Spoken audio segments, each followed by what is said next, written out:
আসসালামু আলাইকুম। আমি ফাহিম। ডিজিটাল নাম্বার প্লেটের এসএমএস আসার পর আজকে আমি আমার বাইকের ডিজিটাল প্লেট নাম্বার নিতে নীলফামারী যাচ্ছি।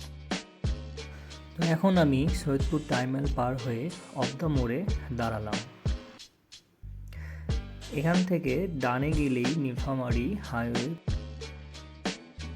উত্তরবঙ্গের রাস্তাগুলোর মধ্যে, বিশেষ করে রংপুর বিভাগের রাস্তাগুলোর মধ্যে এই নীলফামারী ডোমা-ডিমলা হাইওয়েটি অনেক সুন্দর। যারা এখানে রাইড করেছেন তারাই বলতে পারবেন। তো এখানে যে কাগজগুলো লাগবে তার সবগুলোর ফটোকপি করে নিলাম।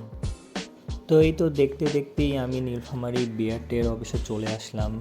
তারা আমাকে একটু বসতে বলল, কারণ আমার ডিজিটাল নাম্বার প্লেটটি হয়তো তাদের ওয়ার হাউসে ছিল। তো আমিও কেয়ার করার বসে এগুলো দেখতেছিলাম।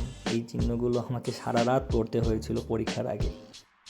তো কেয়ার করার আমিও বসে অপেক্ষা করতেছিলাম কবে তারা সেটি নিয়ে আসে।